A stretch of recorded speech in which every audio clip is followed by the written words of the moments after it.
Hello and welcome to another update video about the NEAR protocol. NEAR is performing really well. Again, all in line with the primary scenario here at the moment. The coins are all currently working really nicely in terms of the bullish scenario. So let's take a look at what I told you on the 5th of August about NEAR, and then we take a look at the updated Elliott wave count. Be the target for this white wave 3, or have we actually already reached it with that $5.11 level that I mentioned in the previous video? I think it needs to go a bit higher. Yes, it would need to go actually considerably higher. Well, the first target for a wave 3 is the 1-to-1 extension. So you can see that's exactly here where we already got to today, to 529. So theoretically we could say maybe the wave 3 was already in. Maybe. However, it would be difficult. We could count it as a 1-2, that the 3, that would be a 4 down and a 5 up. Absolutely possible. It's a bit too short for a wave 3, but in an extended wave pattern that we see here, it's possible that this could already be the peak of the wave 3. Then in any pullback, we need to stay above 478. Very important. Yeah, that would be best now, to stay above this level. To continue the bullish wave count as soon as possible. We would then... Okay, so let's take a look at where we actually were. Yes, indeed, we did peak here in what I would consider really was the wave 3, here at 529. We then came down in a wave 4, we stayed above the wave 1 high, and we then continued that move up in a wave 5. That could be close to finishing now in this higher level or higher wave degree, wave 3. So at the moment it's all working out very nicely. We can now calculate what would actually be that target for the wave 3 in yellow. And the target would be, well, let's take a look. You know, we've now reached the 200% extension. Theoretically, this could already be it. We can count 5 waves as complete. And if we consider this an ending diagonal in a wave 5, this could also be finished. So we need to be very much aware of that. It could extend further without a problem, but also the wave 3 is now in the area where I would say, okay, keep an eye on it. It might now come down in a wave 4. And we talk about that as well. So it's reached perfectly the 200% extension. That is certainly a key target for a wave 3. You know, you can obviously, when you sort of bought here around the buying zone here, for example, that was the yellow buying zone. We had more than nearly 2 months time to buy in this reversal zone, yeah. And also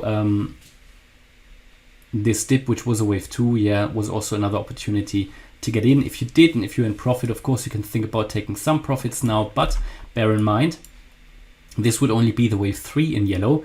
Yes, there will be a wave 4 retracement that could be used for more accumulation. That's up to you. And then there will be one more wave 5 to the upside that could certainly reach here 697 or higher actually, yeah, because the wave 3 already reached the 200% extension. Now if we assume the wave 3 was already finished, and there are a few indications pointing towards that now, then what would be the wave 4? What would we expect for the wave 4 retracement? To do that, we calculate now the possible retracement levels. I would expect, but only if we peak here. You know, it could very well be we go higher. We have not made a new swing low. I think if we go below 563, that would be a new swing low here. Then the downtrend is starting, at least a temporary downtrend. And then the first target would be the 23.6% fib level at 539. That is the minimum requirement for a wave 4. Ideal retracement is 495. That is the 38.2% fib level, and the extreme would be at 458. At one of these levels, you would expect wave 4 to finish. In an ideal world, it would be the 495 level. Very bullish would be 539, 540. And I think we are going to go down and can assume the wave 3 is finished as soon as we go below this swing low here, below 563, 564. If we don't go below this level and break above $6.12 immediately, then I think we go a little bit higher in this wave 3, and would then look at the resistance level here at 657. That is a very important resistance level, as you can see up here, that significant structural high. And these are sort of the things that we can look at now. Why can we expect it to retrace now in a wave 4? Well, we've seen here already a bearish, this is the 4-hour chart, a bearish divergence occurring. Yeah, you made higher highs on the price chart. If I zoom in, you can see it actually quite clearly. So higher highs from here, that's where the divergence started. From the 8th of August to the 10th of August, we made a higher high, but we made a significantly lower high on the RSI. And then here again, and we've now even broke below the 50 level of the RSI on the 4-hour chart. That is quite, I wouldn't say bearish, but it just points towards the exhaustion of this move to the upside. And it might mean that we have to come down here to the 30 level again before we get enough energy to push higher again. And that would perfectly be in line here with the target area that you can see here in green for the NEAR protocol, yeah, for the retracement here in a wave 4. On the daily chart, you can see we're still pushing higher. Also here we came close to the overbought range. So on the daily, it could very well be we now need to calm down a little bit, yeah. Need a bit of breathing space. We could come down to the 50 level of the RSI before we push higher. The MACD is still pushing higher, but also here positive momentum is now reducing. So I think at some point here we are going to see the retracement occurring to the downside. And a good indication would be a break below that previous swing low at 564.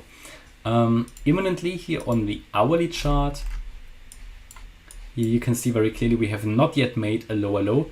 That is, I believe, what would be required. Near enough a double top, yeah. And if you then break below this one, that would push us, I believe, in this area. But we wouldn't fall far. Yeah, somewhere in here, I would expect a reversal back to the upside. And on the hourly, you can see we are nearly oversold already. Is of course not that meaningful as the 4-hour, but also here we can see very clearly how that bearish divergence plays out on the RSI. And then we broke below 50, had even a bearish crossover here on the RSI, and we are now pushing lower. But at some point, I think we are still going to see the recovery in what I would then believe a wave 5. This would then finish off a higher degree wave 1, and then we would correct all of this down. So 1, 2, 3, 4, 5. We would correct this entire 5-wave pattern down in an ABC in a larger wave 2. That would be probably the next best major accumulation phase that will occur. And if we really come down in 3 waves and make a higher low against the 287 level, yeah, from the 19th of June, then we can be very confident that the low for NEAR is already in. At the moment, I would give it a 60% probability, maybe even 65, that the low is already in for NEAR, which still leaves 35 to 40% probability that the low is not yet in and that we might experience one more lower low. But the performance of NEAR is really good. At the moment, it's all working out according to the bullish wave count. All right, so hopefully you liked the update. If you did, please hit the like button, leave a comment, and subscribe. And if you really like the content, then check out the channel membership. Thanks a lot for watching. Bye-bye.